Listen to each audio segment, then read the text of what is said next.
Katanya Rumi, cinta itu sifatnya universal. Karakter yang dimiliki semua orang. Agama apapun. Dari budaya apapun. Tidak ada agama, tidak ada budaya, tidak ada peradaban yang tidak menganggap cinta itu luhur dan baik. Semua menganggap cinta itu luhur dan baik. Jadi itu rumus pertama. Kamu mencintai, itu tidak ada orang menganggap kamu jelek. Apapun, kecuali yang duniawi. Jadi cinta ini perasaan yang universal. Yang kedua, cinta itu obat. Obat dari kesombongan, obat dari kelemahan, obat dari duka cita. Mengingatkan yang minggu-minggu lalu ya. Jadi cinta itu kan ketika orang berhubungan dengan sesuatu, tapi dia tidak memiliki pamrih apapun selain untuk yang dicintai. Ibu ke anak, orang tua ke anak, mungkin kamu dengan sahabatmu. Ketika nggak nuntut apa-apa, kepingin yang kamu cintai ini bahagia, baik, unggul, dan bila perlu kamu berkorban demi kebahagiaannya, demi kebaikannya. Tidak usah ada balasan apa-apa. Kan itu kemarin definisinya cinta. Nah, cinta yang kayak gini, ini melatih jiwa. Yang pertama apa? Jiwa jadi nggak sombong. Jiwa pecinta itu jiwa yang rendah hati. Kenapa? Dia tidak mikir dirinya. Kok kamu merasa pecinta tapi masih sombong? Belum berarti. Perlu latihan lagi. Dan pecinta pasti kuat. Ya kan? Jiwa yang kuat itu kan jiwa yang dia selalu ingin memberi, tidak minta-minta, tidak ingin dibalas. Kalau kamu memberi sesuatu dan masih ingin balasan, berarti belum cinta. Makanya minggu lalu Robiah Adawiyah bahkan bilang, enggak, ya Allah, kalau aku ibadah ini hanya minta surga, jauhkan aku dari surga. Kalau aku ibadah ini takut dengan neraka, masukkan aja aku ke neraka. Aku tidak butuh surga, tidak butuh neraka. Aku hanya butuh dirimu, butuh ridhomu. Tadi kan rumusnya bukan ilal jannah atau minan nar, tapi ilaihi roji'un, pada Allah. Sering saya ilustrasikan surga dan neraka itu kayak semacam iming-iming biar kamu jalan menuju Allah. Kayak orang tuamu ngasih, belajar loh, nanti kalau belajar rajin tak beliin sepatu. Membeli sepatu ini surganya bagi kamu. Padahal maunya orang tuamu bukan sepatunya. Begitu kamu belajar, kamu akan pinter dan kamu akan ngerti manfaatnya pinter. Sholatlah, ibadahlah, zikirlah, biar kamu masuk surga. Kamu kan semangat begitu dipameri surga. Padahal begitu kamu tempuh jalan itu, sebenarnya kamu sedang menuju Allah. Itu memang diiming-imingi begitu. Karena manusia itu butuh reward konkret biasanya. Kalau rewardnya abstrak, orang geraknya susah. Tenang aja, besok di surga 72 bidadari gratis. Di sana bisa makan sak kapoi. Ini kayak diiming-iming. Kamu kan terus jadi semangat. Sebenarnya kalau kamu jalan di situ, ya kamu akan ketemu Allah. Surganya dapat surga yang punya Allah kok. Masuk ketika kamu sampai ke Allah, jiwamu tumanina sama Allah dicemplungin neraka, kan enggak? Ya pasti surga. Dan nikmatnya bareng Allah itu jauh melebihi surga. Nanti banyak teks yang bilang itu. Cuma kamu tidak bisa bayangkan. Apa sih Pak enaknya? Bayanganmu kan sama Allah terus duduk jejer sama Allah. Tidak enak Pak, enak di surga Pak. Banyak bidadarinya. Iya. Pikiranmu masih material. Belum nyampe enaknya. Yang punya pacar bisa menganalogikan. Ketika kamu duduk jejer sama pacarmu, itu kan seneng kamu. Duduknya setengah jam itu rasanya baru 1 menit. Pinginnya berlama-lama bareng terus, itu karena sudah cinta. Sama Allah kalau kamu jatuh cinta juga begitu. Kayak Nabi Musa itu loh, waktu Nabi Musa naik ke Bukit Tursina, kan Allah ngajak ngobrol. Musa, yang di tanganmu itu apa? Sebenarnya kan jawabannya simpel. Musa tinggal ngomong, ini tongkat ya Allah, kan beres. Wong itu memang tongkat. Tapi karena Musa ini sewenangnya disapa oleh Allah, jawabannya panjang. Ini tongkat ya Allah. Tongkat ini kalau saya pukulkan dia bisa jadi ular. Kalau saya angkat, jawabannya panjang itu. Ya kalau Allah mau bilang, emangnya aku tidak ngerti. Loh, tapi Gusti Allah ngerti dan ya dibiarin aja, ya enggak dimarahin. Kenapa? Karena sudah saling jatuh cinta. Bareng sama Allah itu enak. Kok kamu masih membayangkan, belum terbayang Pak enaknya bareng sama Allah itu? Memang berarti kamu belum jatuh cinta sama Allah. Ya latihan jatuh cinta. Orang Jawa punya rumus, tresno jalaran soko kulino. Ayo dikulinakan sama Allah, apa dikulinakan itu?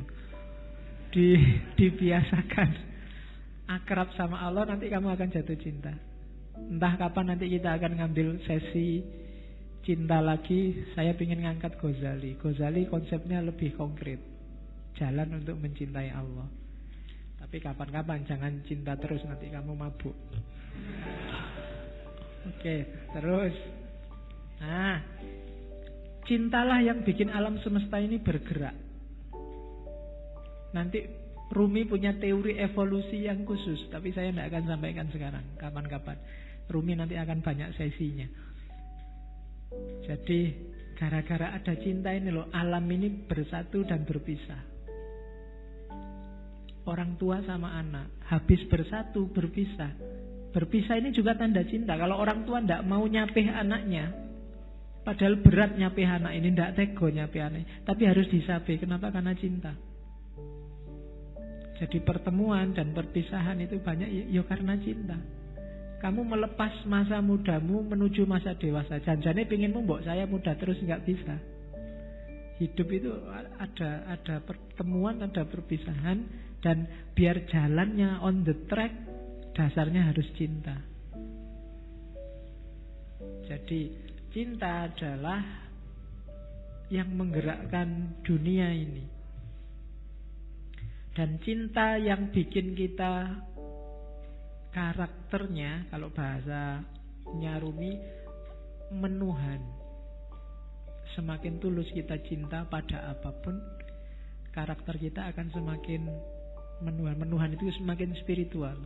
Tidak ada pamrih, tidak ada tujuan-tujuan apapun selain Allah. Itu yang kalau dalam agama disebut ikhlas. Jadi ciri sejati cinta itu justru ada pada ikhlas. Ikhlas itu kamu beribadah, satu-satunya target adalah keridhoannya Allah. Makanya Robiah kemarin di hampir semua puisinya selalu bertanyakan, ya Allah, apakah engkau ridho dengan ini? Kalau engkau ridho aku tenang. Sebelum aku yakin engkau ridho, aku ini masih gelisah. Jadi yang dikejar cuma ridhonya Allah. Satu-satunya yang dikejar cuma Allah. Itu namanya ikhlas. Lillahi ta'ala. Tidak karena apapun. Ya Allah, aku amal baik ini, semoga engkau ridho ya. Jadi yang ada di pikiran itu selalu nyari ridhonya yang dicintai. Sama kayak kamu pacaran itu kan, selalu mikir, iki pacarku kalau gini seneng enggak ya? Kalau tak bawa ini mau enggak ya? Kalau kan yang dipikir di pikiranmu selalu yang kamu enggak pernah mikir dirimu sendiri kan? Begitu diajak ke warung, ini kamu sukanya warung yang mana? Kan bukan sukaku, sukanya dia.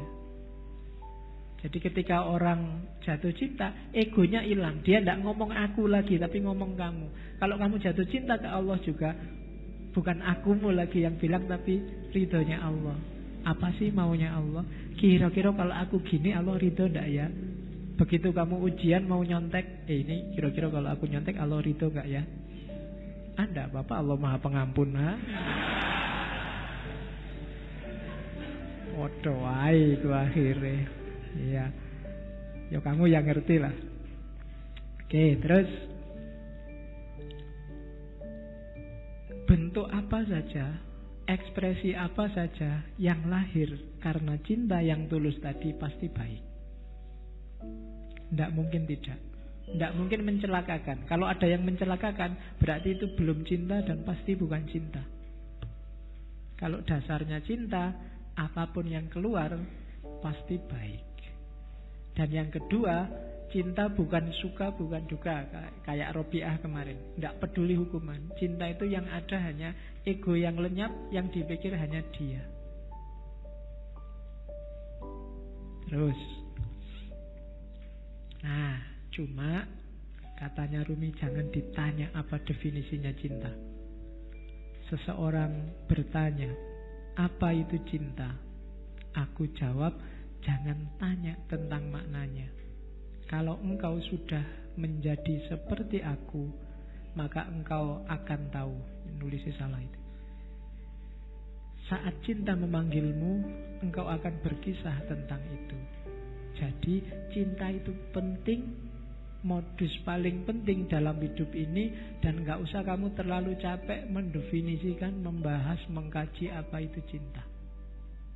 Jalani saja. Gak usah kamu tanya, Pak, definisinya cinta apa? Ciri-cirinya apa? Jenis-jenisnya apa saja? Itu tidak terlalu penting, katanya Rumi. Yang penting apa? Jalani saja, nanti engkau paham. Kamu gak perlu ke perpus nyari teori pacaran yang baik, cara menarik lawan jenis, cara gak penting. Terus langsung pacaran kamu akan ngerti. Oh gitu tuh pacaran itu. Oh gini tuh kawin itu kan gitu. Kamu berteori macam-macam kesuwen. Kamu nyari terlalu banyak referensi, tidak penting. Jalani saja, kamu akan ngerti. Wong ini dunia rasa. Kalau rasa itu kan ya tidak bisa dijelaskan. Rasa pedes adalah rasa, susah kan menjelaskannya. Wong rasa, nggak bisa dijelaskan. Sama kayak cinta. Ya perkawinan itu kan juga banyak urusan rasa. Kawinnya sendiri itu kan intinya rasa. Kamu nyari penjelasan, Pak, saya belum kawin sih, Pak. Kira-kira kawin itu rasanya gimana, Pak? Ya, tidak bisa. Ya kawin, nanti kamu ngerti. Mbok kamu nonton sekian puluh video, tetap nggak bisa. Harus dirasakan. Teorimu tidak ada gunanya. Rasa dewe baru ngerti. Oke, terus. Ya, ini juga sama. Katanya Rumi, sekalipun cinta telah kuuraikan dan kujelaskan panjang lebar. Ini syair ini diterjemahkan Abdul Hadi WM dan kelihatannya dipakai di film Ketika Cinta Bertasbih dulu. Namun jika cintaku datangi, aku jadi malu pada keteranganku sendiri. Meskipun lidahku telah mampu menguraikan dengan terang, namun tanpa lidah cinta ternyata lebih terang. Sementara pena begitu tergesa-gesa menuliskannya. Kata-kata pecah berkeping-keping begitu sampai pada cinta. Dalam menguraikan cinta, akal terbaring tak berdaya, bagaikan keledai terbaring dalam lumpur hina. Cinta sendirilah yang menerangkan cinta dan kisah cinta. Nah itu Rumi. Jadi orang yang bisa berpuisi seperti ini pasti ngalami. Tidak bisa enggak. Sepinter apapun kamu bikin puisi, kalau belum pernah jatuh cinta benerman, puisimu tidak akan ada rasanya. Mending jangan bikin puisi cinta. Ya, bikin aja puisi-puisi eksploitasi alam itu. Ya kan? Kan banyak puisi eksploitasi alam. Angin berhembus, kemudian ya. Oke. Puisi yang mengeksploitasi alam itu.